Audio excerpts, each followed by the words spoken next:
Well, welcome to this episode of the Poetry of Healing. And as you can see, I have a guest with me, Mr. Walter L. Johnson Sr. So, welcome, Walter. Thank you for having me. You're very welcome. And this show is all about how men grieve.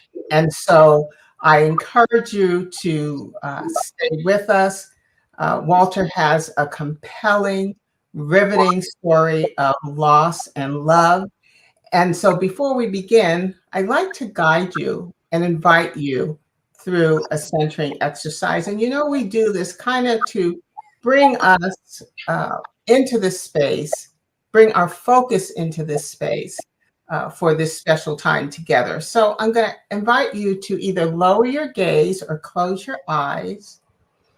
And I'm going to take you through a heart math exercise. And this is an exercise to enrich your heart and have your heart just be prepared for the love, loss, and then healing that we'll talk about during this time. And so I ask you to take a nice deep breath in through your nose and just fill your lungs as much as you can. And then out through your mouth like you're blowing out a candle. Again, in through your nose, deep, deep, deep, and then out through your mouth. And then the next 3 breaths, we're going to take a heart breath. So you're going to take a deep breath in through your nose. Imagine your heart expanding as you breathe in, and then out through your mouth, and your heart is contracting. Again, take a slow, deep breath in through your nose and watch your heart expand. And it's almost being lit up with this bright, warm light. And now you're going to exhale, and your heart gets smaller. And then one more time, inhale through your nose, your heart gets bigger. And now drop into your heart something or someone you love. Or something, yes. And then out through your mouth, and your heart contracts. Lastly, I'm going to ask you to take a nice deep breath in. And as you exhale slowly, you can bring your gaze up or open your eyes and enter this session. So for those of you who have just joined us, I'm here today with Mr. Walter L. Johnson Sr., and we're just going to drop into a discussion about how men grieve. Okay? And so, Walter, it's so wonderful to have you. And I'll tell the viewers that we have known each other for many years. We worship together, you and your late wife. We worship together at the same church, and we sang in the choir together. So there are a lot of connections. But I think the one that I really want to highlight is that you're like a brother to me, because you were like a son to my dad. You just embrace him at times when I just got so fatigued because of the mental capacity issues. So I privately thank you. I publicly thank you for all that you did for me and my family. So with that introduction, with that foundation, Walter, tell us a little bit about your background as much as you feel comfortable sharing. I'm originally from Louisiana. I came to California with my grandmother in 1959. I was 10 years old, and I attended high school, elementary school, all within Oakland, and have a degree in management from St. Mary's College in Moraga. And I worked for the city of Oakland for 32 years. I was my last 5 years of employment with the city, I was the HR director for the city. And prior to that, I was over all the benefits for the city. I've been retired in 2004 So in July, I've been retired 20 years, and I feel very thankful and blessed for the life that I've had up to this point. Mhm, mhm. So you are retired from a formal job, but you do some community service and support work in the community. Would you like to mention that a little bit? Yeah, and also after I retired, I was going to say for about 5 or 6 years, I actually worked, went into banking, and I was not familiar with that, but I had a great friend, Sir Arnold Grisham, who I think you know quite well. Uh, That's my husband. Yeah. Arnold has a way of convincing you to do things that you really have not done before, and I had not ever done any banking. But he convinced me to doing it, and I was able to work with him for almost 6 years within banking. Mhm. I've been on seven. I was actually on seven senior housing boards, Yes. and I felt that you know it was just taking a lot of time. So I'm down now to one senior housing board, and I'm on the City of Oakland Police and Fire Retirement Board, which that was under my management when I worked. So I'm just really now on two boards, but where a lot of my time is involved now is within my church. I'm on the deacon board and president of the Unity Choir. I sing in the male chorus. I'm on the several ministries within the church. So those things keep me busy. And occasionally I have an opportunity to play around the golf. Okay. Well, I haven't seen you on the golf course yet, so I'm not going to co-sign that. But you want to sing a tune for us, Walter? I'm just kidding. I'm just kidding. Okay. All right. Well, thank you for sharing your rich background. As long as I've known you, I didn't realize all of the talents that you had in those areas. So thank you for sharing. So now I'd like to kind of focus on why we are here, and I just like you to tell us how you met your love, and just start from the beginning, whatever you'd like to share. Well, after being divorced for about 4 or 5 years, I got back into the dating scene, and I mean, looking for a date.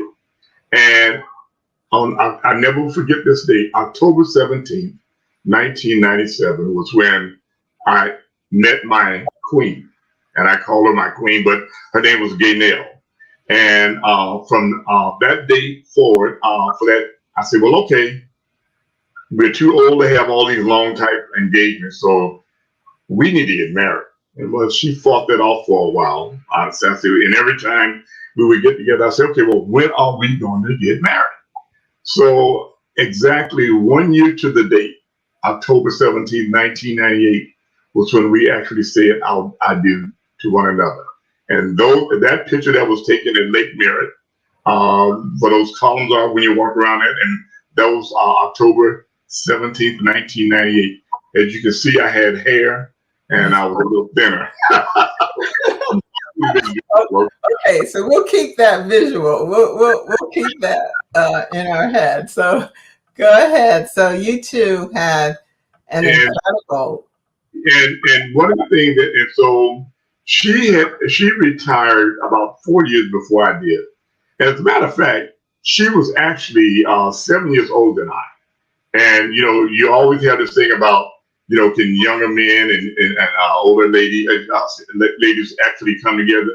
And we actually came together as a couple, and we blended our family. She had a son, a daughter. I had two sons, and we as a family we blended together really well. My daughter, I don't use the word step, but my daughter, she and I and my two sons, we actually text every morning to say good morning to one another, see how each one are doing, and wishing each and every one of us a happy day. So that's every day. So we thank God for that technology where you don't have to pick up the phone, you just can send a text of love. So that's every day. And then so after we married, and we would have, and for I would say up until if I can get it to me, actually God receiving her, we had I would have to say I'm 75 now, but the 25 years that we were married, those were the best years of my life because there was a second marriage for both of us. She actually had been single for 25 years before she and I even met. And so when we met, it was just kind of like, I would have to say love at first sight. Now, I have to say, initially, we did not care for each other. I thought she was stuck up and she thought I was arrogant. So that in itself, but we realized that, but I found that she was so beautiful externally, but she was even more beautiful internally. She had a heart of gold. And she realized that I was not arrogant. It just said I just felt confident in the things that I had to do for she as well as my family. So for those 23, we traveled. We took Baltic cruise, Hawaii. And then we did several road trips. One of the things she had planned to do when she retired, she was, and this was before we married. She said, "Well, I'm going to live 6 months in Louisiana, and I'm going to live 6 months in California." Well, when she told me that, I said that could be a deal breaker because I don't intend to move back to Louisiana. But we found a compromise, and that compromise was that as long as her mom was alive, we would make sure that we would be there. So we did that. And we had at least 10, 12, maybe 15 road trips every year to Louisiana. Occasionally we would fly, but we enjoyed driving because we could always take the side trips. We would take 10 going through Arizona. We'd go off to Tombstone. So we always Grand Canyon, all over the place. So she was a navigator and I was a driver, and we just had great times. So with that, then the last, I would say, year, 2022 was a very challenging year. Actually, it was 2021 because her son, had kidney and colon cancer. So we actually started with him in 2021. We went and stayed with him a couple of months for him to, for his healing and his surgery. And then in January 10th of 2022, the Lord called him home. And that was the beginning of our grief process in that regard. Because then we had at least 7, 8 trips back to Dallas, Fort Worth, where he lived, because he was not married. He did not have any children. He was single. So we then started, his sister, mom, and I, we made about 7 trips there dealing with his estate. And in October, when we had finished everything, we on our way home, I remember getting us saying, "Babe, we don't have to go back there anymore. We finished with that." I said, "Yes, so we can now go on with our life." Well, we can always have. Before you go forward, can I just dial back a little bit and say that I knew Gaynell. She was absolutely gorgeous physically, and I agree. Her heart was made of gold.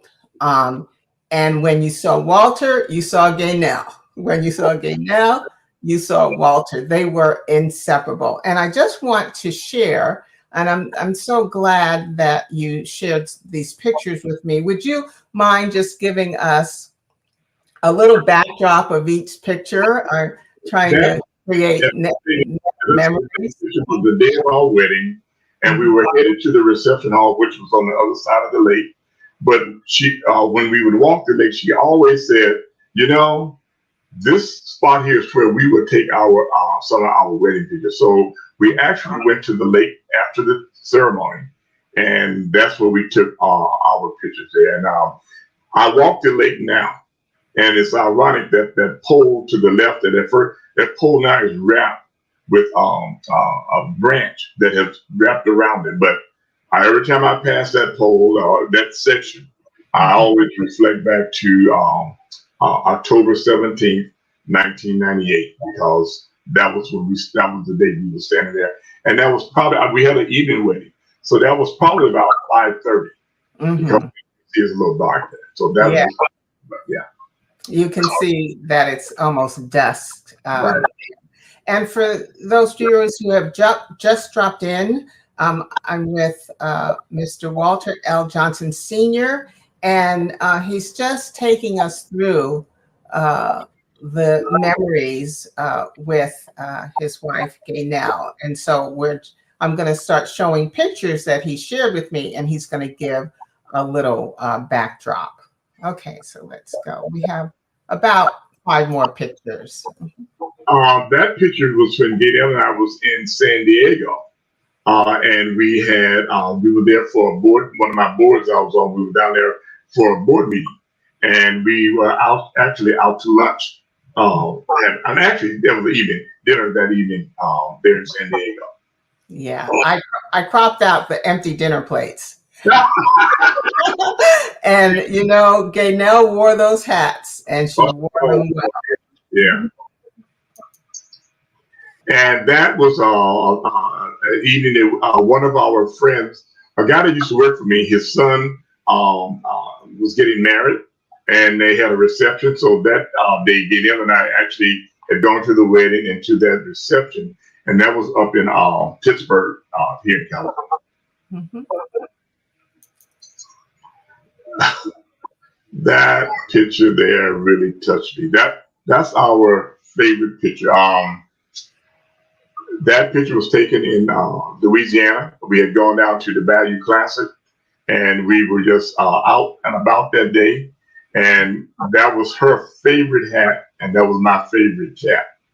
And as a matter of fact, I have that kind of like set up right now on the fireplace as somewhat of a little memorial for 2 years. So I will be taking it down in November. But we were at the Bayou Classic for that, and our daughter said, "You guys, I need to take this picture," and that was the results of that picture being taken.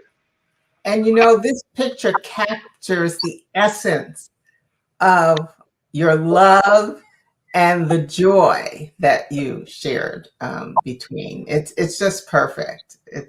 Yeah. We were happy. Mhm.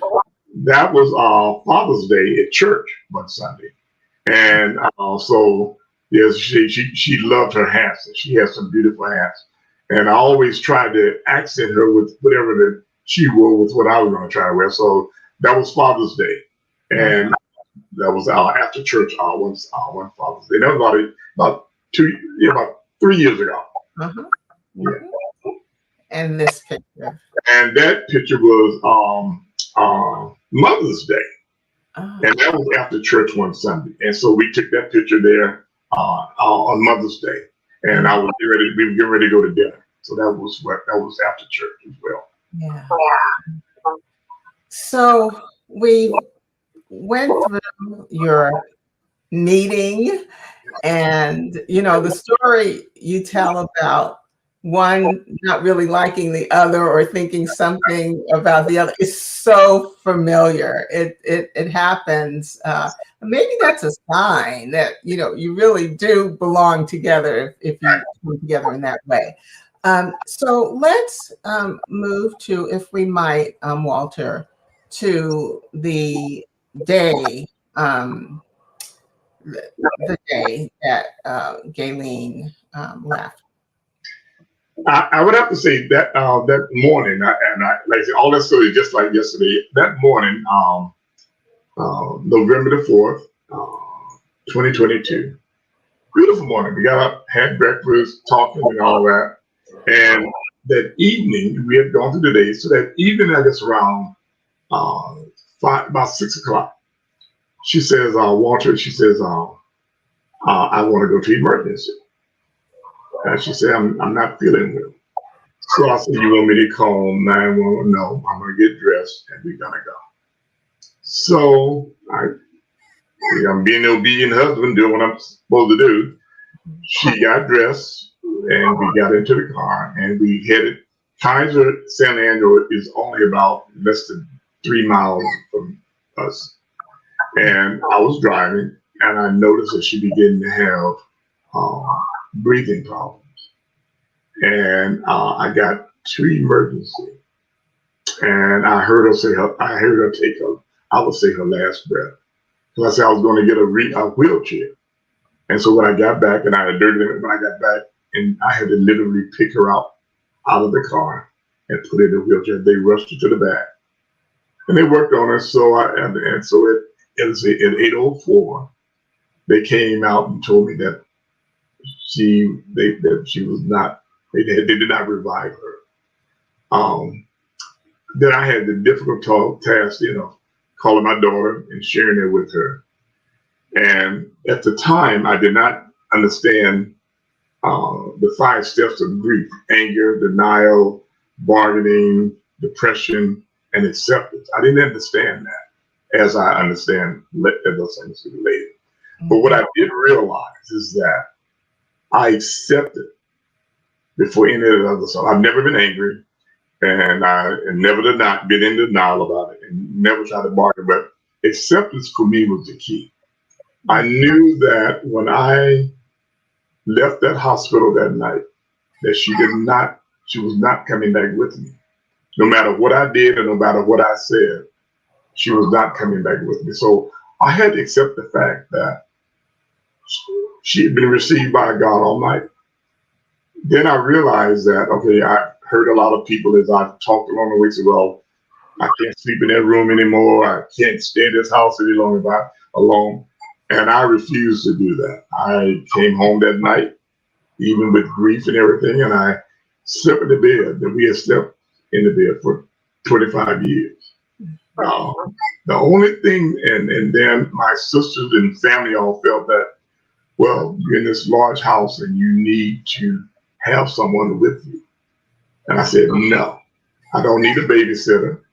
And I said that at some point, if someone stayed with me, um, at some point they're going to want to go home. And if I'm going to be the baby, I would be at home. I would still be home alone. So I said I need to deal this um, out by myself. I also felt too that, and that's when I realized that because of my faith and my trust in God Almighty, that even though I was in the house with no one, but He was within me spiritually and physically. So and they said, well, do you want to go to counseling? I said, no, I'm going to interact with the ultimate counselor. I said, now, as a deacon, I'm always telling people that are dealing with grief what God is going to do, how He's going to comfort you, and He's going to guide you. He's going to do all that stuff. I said, so if I can't use those same values for myself, then I'm a hypocrite. So I was really my own deacon. I provided the teacher to other family members as well. But what I did find out is that I talked to many men and women that had lost their spouse. And what I found is that for men, men handle grief differently. Women, they have apostate. You ladies gonna always come together and say, hey, look, come on, girl, let's go shopping. Let's go look for these shoes or something. You're gonna take that you guys you can run together. And even not that, yes, actually, let's go have lunch. Well, as a man, we will probably go out and have a round of golf, but that's about it, because you go to the cafeteria there and have a hot dog or a hamburger and have a beer, and you're going home. So I'm still back at home by myself. But what really assisted me during this process too was there were 2 guys that had lost their wives, and they actually came over within 3 days of my loss of David, and they just kind of like took me under their wings, and they just shared things with me, and provide. As a matter of fact, we have breakfast now once a month, and we had it this morning, ironically, that we come together. And what I found is that was really good for me. But also, too, I found too is that a lot of times we get stuck because I don't know if it's, we all grieve differently. But I always say too that the grief weapon stays loaded, but you never know when the trigger is going to be pulled. I cry a lot, even 20 months after the fact. I find myself crying. Monday, I went out to the cemetery. I got me a chair, pull up next to the vault area there, and put my earpods in and listened to Richard Smallwood, but I sat there for 30 minutes. What I found too is that I also thought too that there was a period of time I was hurting so bad, I thought I was having a heart attack. I actually went to emergency thinking that I was having a heart attack. The doctor said, "No, you're okay. Your vital signs, everything is fine." Then I had a friend to tell me, so you know what they want? He says, the reason why you were hurting so bad, he says, the deeper your love that you have someone, the deeper the hurt can be. And I said, okay, because we were like, as you say, peas and carrots. We were always together. And I always said she was my queen. And I always wanted to make sure that my queen was comfortable.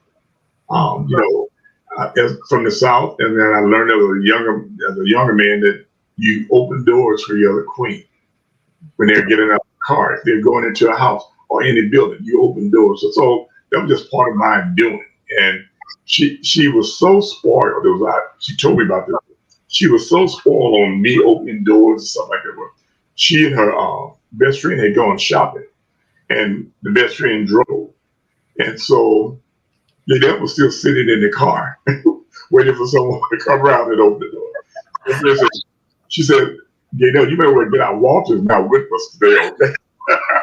You know, I've seen you in action. I have, and it's not that you hovered, it's that you embraced your queen in such a special and very natural way. And yeah, I'm here to co-sign that because I saw it every time you were together.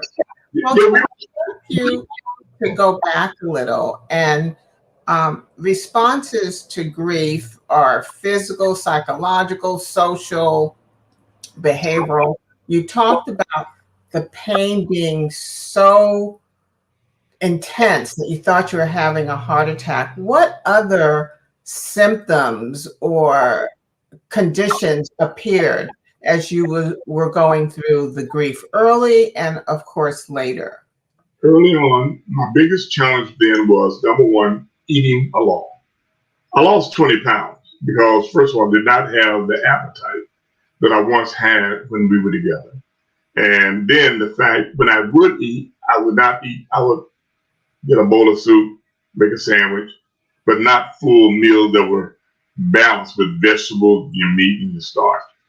And like I said, I dropped 20 pounds real fast. And I ended up, and then there are things that I delayed doing. Uh, I haven't even gone in her purse. I set her. I mean, her purse was in the closet where she would sit it all the time. It's been there now for 20 months.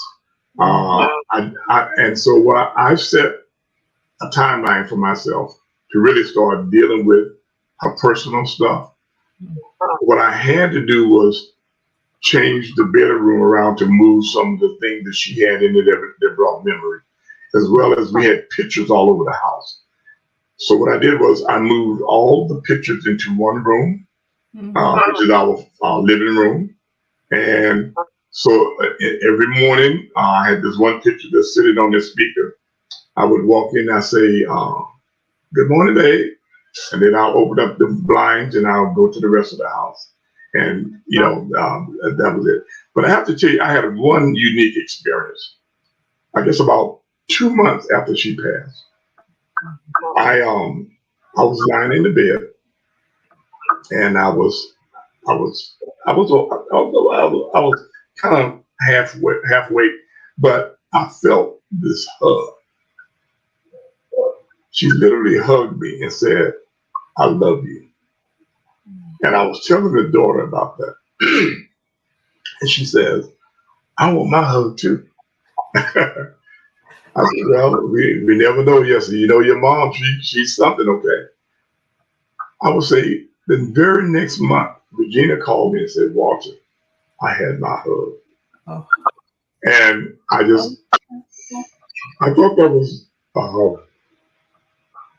very touching yes. to know that was there and that she was still working. And I still get my orders. Like, I have not washed. She would wash clothes every Wednesday. I made that change. I don't wash every Wednesday. I wash every other Saturday now. Okay, Mm. and she said, okay, it's time for you to change that bed. So it was my instruction, but I would say that the period of going of not having anyone in the house with me was challenging. Mhm. But I knew I had to go through it because I did not want a crush, and I knew by me actually uh, just hanging in there, Mhm. things were just going to strengthen for me. Realizing that I knew that if someone was with me, then I'm going to spend more time trying to make sure that they're comfortable. But what Mhm. I really needed to be doing was working on myself. And I Yeah. will say that I did not lock myself up in a dark room. I interacted with people, and you have to do that because regardless of how you and also we have to adjust for the new norm. I'm dealing with my new norm now, and the new norm is that hey, look, the love of my life is not with me here physically, but she's here with me spiritually, and that is one hole in my heart that will never close. And anyone that's dealing with grief, I think I mean, if you really, that the two of you really was very closely connected, that hole never closes. But I would say God allows you to have the strength to move on, realizing that you lost a person, that you're no longer with a person that you care a lot. Yeah. Well, Walter, what you've done, you've taken us through, and for those of you who are just dropping into this episode, I'm with Walter, and he's taken us through meeting his queen and the wonderful things they did together, the travel and just being together, and then the night she passed away, and then his grieving and that journey of grieving. And so, Walter, you talked about the pain in the heart, the maybe the sleep disturbances, not being able to eat. Even though you're a fantastic cook, you weren't able to do that because your queen wasn't with you anymore. But you made a point of saying that physically she's not with you, but spiritually she is with you. So I just want to ask, and you started giving tips for others who have had a loss. So you lost your queen, but what you're talking about is a reaction to loss. And so there may be men out there who have other losses, may not have lost a queen, but have had other losses. And I really believe that what you're sharing and how you're coping and how you're taking the journey can apply to those losses as well. So I just have a couple of more questions before we close. And one is, what was the turning point for you? Because you talked about accepting very early that she wasn't coming back, and that's a key component of the healing journey. Is there anything else? Was there an event or a memory that caused you to be able to kind of move through your healing journey? I think it may be a couple. And one thing I wanted to share is that the next year that she passed, I actually put our Christmas tree up. I did that. And I did that because that was something that we would do together. And I did it also for Sam, but I felt that that was a strengthening process for me. But I then, when I was doing that doing that and, and getting comfortable, I really thought I had gotten this grief thing together. I thought I knew it because hey, look, I was a city of Oakland department head, and I made major decisions, and this was going to be just. I mean, I can get through this process. God has a way of humbling me. He humbled me very. I May 14th, May 14th and May 15th of 2023 was because May 14th, 2023 was Mother's Day. The next day was Gaynell's birthday. Would have been her birthday. And I'm gonna tell you something. I cried all that week. I cried every day of that week. And this kept divorce him said, like God told me, he said, Walter, I'm not the city of Oakland. So there's nothing in your job description that's gonna tell me how you're gonna be you so bad you got this grief thing coming.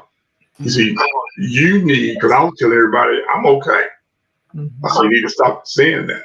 I said, so I started saying, I'm going to be okay in God's time. Once I humbled myself and got myself out of the way and started really just having a little bit more patience, it allowed me to be able to move forward because I had already said, okay, 1 year from I should not do anything.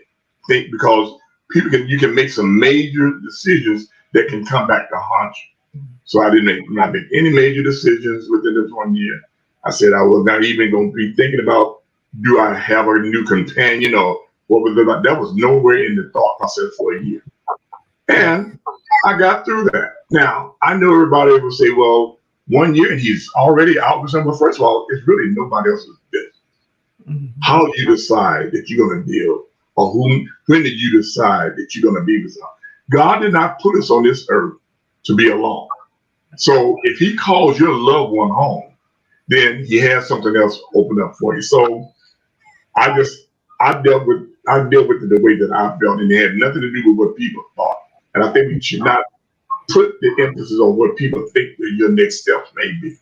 You should do what you feel comfortable with. So that's when I realized I'm going to do it. And so when I made that decision, it worked out for me, and I was ready to move on to the next step. So that's where I am.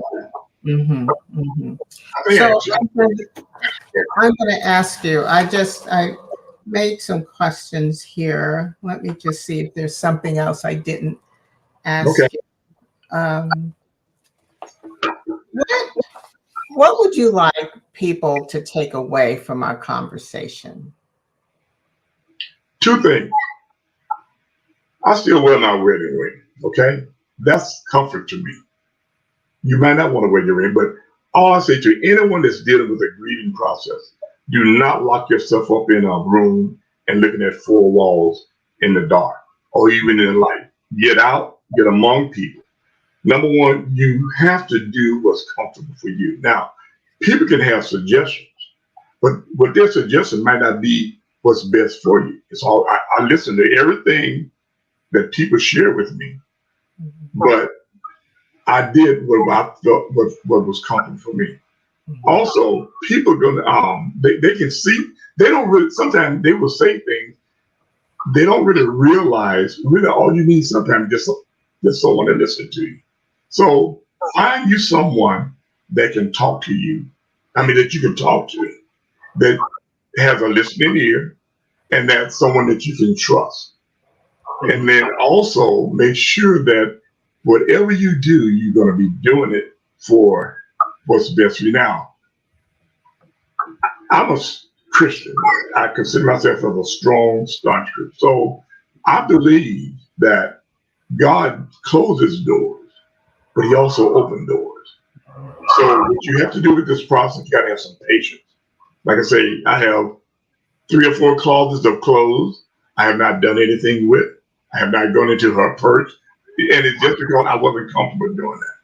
But that's going to come a time when you're going to do it. And it's a process. Grieving is a process. It's not something that you're going to be able to deal with overnight. It's not so, and then not only is it's an ongoing process. But as you go through this process, you're going to strengthen. You're going to get strong. So that's what we are. So as we close, is there anything else that I haven't asked you about that you'd like to share? I do know that you wrote you wrote something that you had planned to share at year 1, and if you'd like to read that now or just share from your heart what you'd like to end with. Mhm. Well, what I've done is that based upon the question that you've asked, I've extracted information from that document. The only Okay. thing, the only thing that I said when God told me that I was I was not in charge of him, I actually apologized and I got on my knees and prayed because I felt that I had overstepped my bounds. Okay, but all I can say to anyone, anyone that's dealing with grief, I set in my mind that yes, I do feel that I am going to look for companionship. But in looking for companionship, I really wanted to look for someone that may have lost their spouse.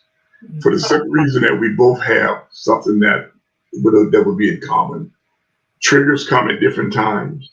So you would need someone to understand why you're having that trigger, why you're crying, or why you might be in the mood that you're in. And I do feel that, over time, the Lord gets you to that point. Yeah. So don't, do not push yourself, to, well, I don't think I feel like doing this. Well, you can find yourself slipping into depression. And that's not something that you want to do Mhm. because, as I say, at my age now, I'm in the fourth quarter, and I don't really know at what time that God may call me home. But the good part about it is that I'm not doing the 2 minute drill. Mhm. So that's where I'm at. That's all. Well, you have opened the door to part two of our conversation, and that is finding love after the loss of your spouse. So we're just going to drop that and leave that on the table because I am going to have you come back and both of you talk about this new life. Walter, this has been, I had to hold back tears at some parts of your story. Um, they were so precious and so sacred.